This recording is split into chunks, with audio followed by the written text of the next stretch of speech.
આપણે માધવદાસજીનું ચરિત્ર ચાલે છે. માધવદાસજીના ચરિત્રમાં આપણે આગળ વધીએ તો એક વખત જગન્નાથપુરીની અંદર એક દિગ્વિજય પંડિત આવે છે.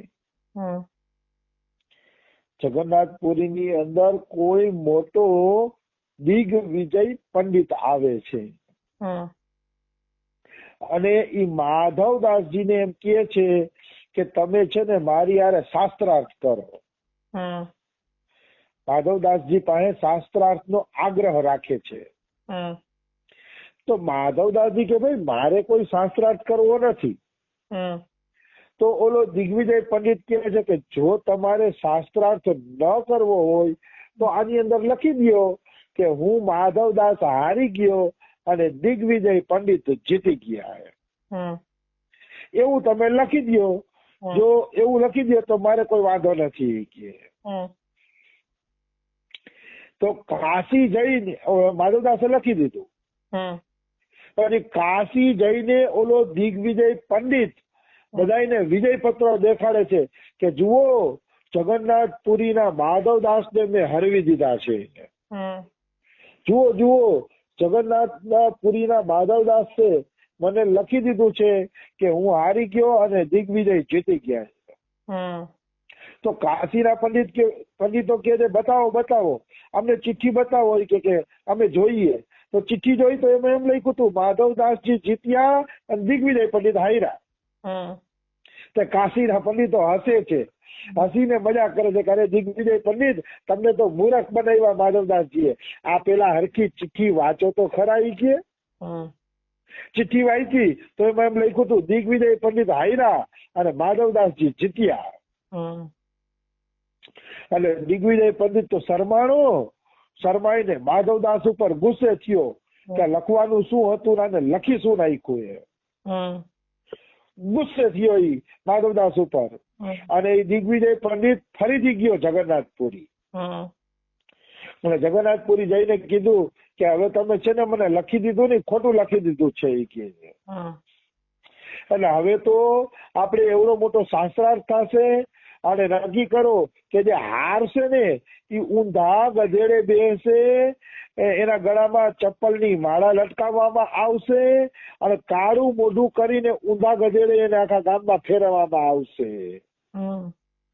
તો માધવદાસજી કે તો એમાં ભાઈ શાસ્ત્રાર્થ કરવાની શું જરૂર છે કે હું હમણાં જ ઉલટે ગધેડે બેહવા તૈયાર છું કે. તો સંતોની પણ કેવી દીનતા છે.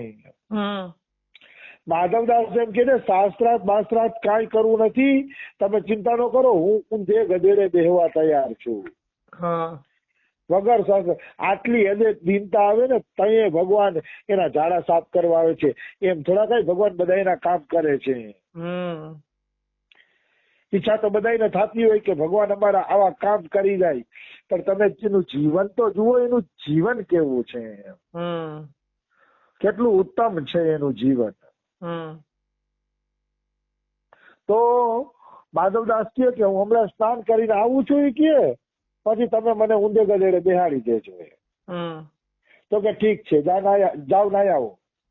માધવદાસજી સ્નાન કરવા ગયા તો જગન્નાથ ભગવાન એક બ્રાહ્મણ નું રૂપ ધારણ કરીને આવ્યા. આવીને ઓલા પંડિતજી ને કે પેલા મારા હારે તો શાસ્ત્રાર્થ કરો ઈ કે પછી ઓલાને ઊંધે ગધેડે બેહાડજો કે જગન્નાથ માધવદાસ ને કે. તો પંડિત કે હાલો શાસ્ત્રાર્થ કરીએ. તો ભગવાન જગન્નાથ શાસ્ત્રાર્થ કરવા બેઠા અને થોડીક વારમાં ઓલા દિગ્વિજય પંડિત ને હરવી દીધા. થોડીક જ વારમાં દિગ્વિજય પંડિત ને હરવી દે છે. હવે તો દિગ્વિજય પંડિત નું મોઢું કાળું કરે છે, એના ગળામાં ખાડાનો હાર પહેરાવે છે અને ઊંધે ગધેડે બેહાડીને આખા ગામમાં ફેરવે છે દિગ્વિજય પંડિત ને. અને પાછળ છોકરાઓ બધા હિયો હિયો હિયો કરતા હાલ્યા જાય છે. તો જગન્નાથ ભગવાન ઓલા માધવદાસજી સ્નાન કરીને આવ્યા. સ્નાન કરીને માધવદાસજી આવ્યા ને તો આવીને માધવદાસે જોયું તો દિગ્વિજય પંડિત ઊંધે ગધેડે ચડીને બેઠા હતા. એટલે દિગ્વિજય પંડિત ઊંધે ગધેડે ચડીને બેઠો હતો ને કે માધવદાસ કે લે હું હજી નાઈ ધોઈને આવતો જ તો મારે ગધેડે ચડવાનું હતું અને તમે કેમ ઊંધે ગધેડે આવી ગયા? તો કે મને તમારા ચેલાએ હરવી દીધો એ કે. ત્યારે માધવદાસની આંખમાં આંસુડા આવી ગયા કે ભક્તની ઇજ્જત રાખવા માટે ભગવાને ખુદે શાસ્ત્રાર્થ કર્યો છે. ભગવાન ખુદ શાસ્ત્રાર્થ કરે છે. ભગવાનની આ ભક્ત વત્સલતા જોઈ અને માધવદાસ રીઝી ગયા. આવી વસ્તુ છે. તો કહેવાનો ભાવ શું છે? ગમે એવા દિગ્વિજય પંડિત હોય, વિદ્વાન હોય કે ગમે એવા હોય, ભગવાનના ભક્તને કોઈ હરવી શકતું નથી. ભગવાનના ભક્તોને હરવાની શક્તિ બીજા કોઈની અંદર છે જ નહીં. એમાં કોઈ એટલે કોઈ પણ પ્રકારની શંકા નથી. આવી વસ્તુ છે. હવે આપણે આ પ્રસંગની વ્યાખ્યા લઈએ. ગણેશદાસજીએ વ્યાખ્યા શું કરી છે એ લઈએ. એ દિગ્વિજય પંડિત જગન્નાથપુરીમાં આવીને બ્રાહ્મણોને શાસ્ત્રાર્થ માટે લલકારે છે. ત્યારે બ્રાહ્મણોએ શું કીધું કે ભાઈ અમારા આખા જગન્નાથપુરીમાં અમારા બધાયના ગુરુ છે માધવદાસ બાબાજી. જો માધવદાસ બાબા હારી જાય ને તો અમે બધા હારી ગયા, અમે અમારી હાર માની લેશી કે તમે કોઈ પણ રીતે એક માધવદાસજીને હરાવી દો. અને ઘણા લોકો એમ પણ કહે છે કે સૌથી પહેલા દિગ્વિજય કાશી નગરીમાં જાય છે. કાશી નગરીમાં ગયા ને તો કાશીના પંડિતોએ પૂછ્યું કે તમે કઈ જગ્યાએથી જીતીને આવો છો? તો આ પંડિતે કીધું, દિગ્વિજય પંડિતે, કે હું આ જગ્યાએ જીતી ગયો, આ જગ્યાએ જીતી ગયો, રંગમમાં જીતી ગયો, દક્ષિણ ભારતમાં જીતી ગયો ને એમ બધું કીધું.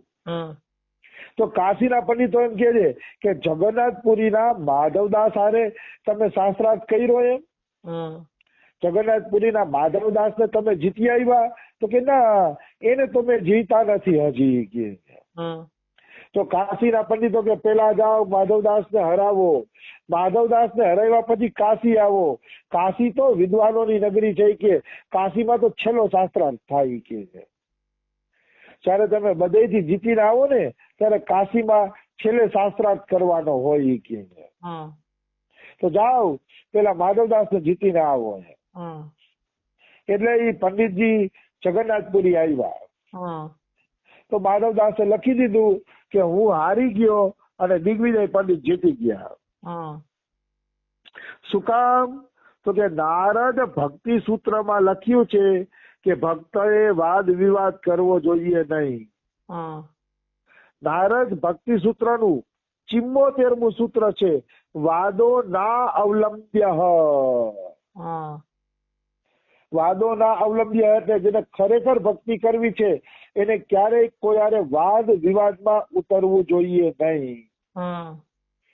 પોતાના મૂછે તાવ દેવા માટે જે વાદ વિવાદમાં ઉતરે છે એ ઈશ્વરનું ભજન કરી શકતો નથી.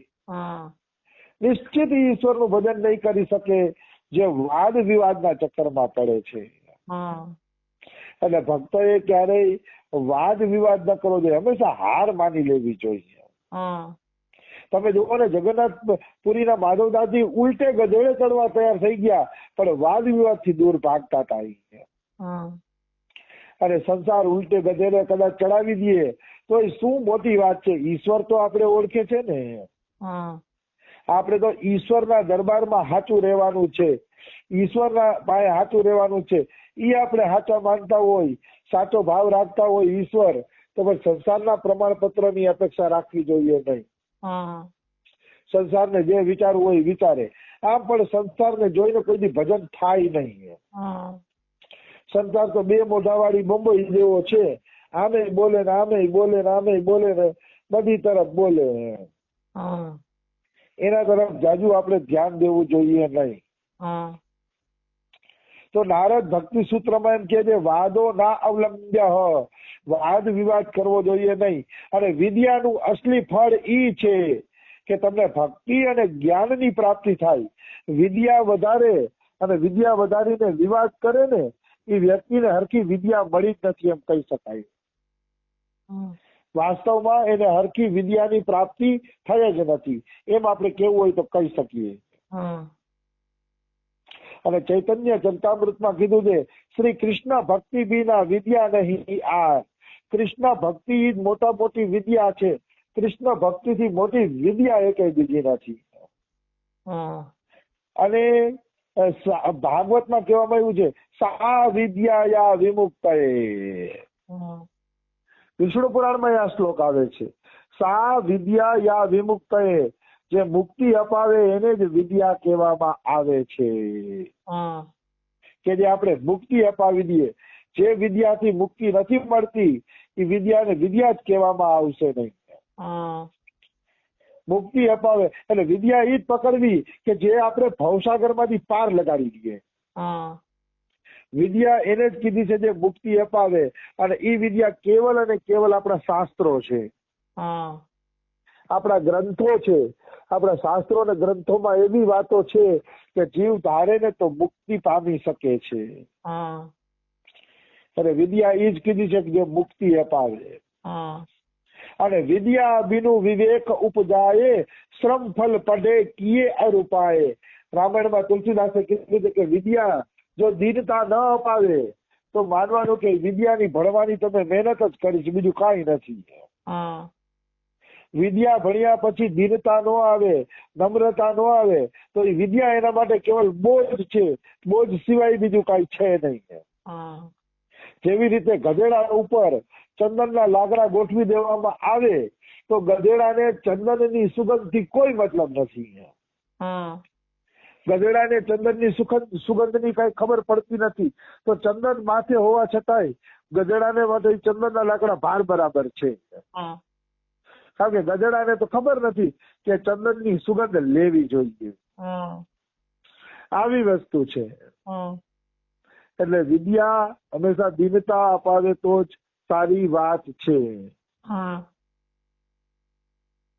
એટલે માધવદાસે શાસ્ત્રાર્થના જમેલામાં ન પડ્યા અને લખી દીધું કે માધવદાસજી હાર્યા અને દિગ્વિજય પંડિત જીત્યા.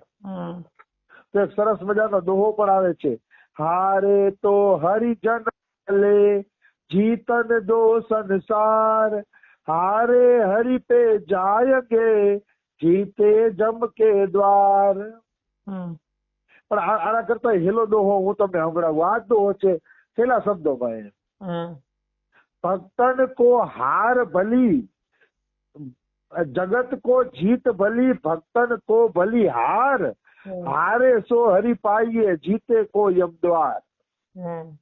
આ એનાથી હેલા શબ્દોમાં દોહો છે કે ભક્તોને તો હાર ભલી, કારણ કે હારવાથી હરિ મળશે અને જીતેલાને યમ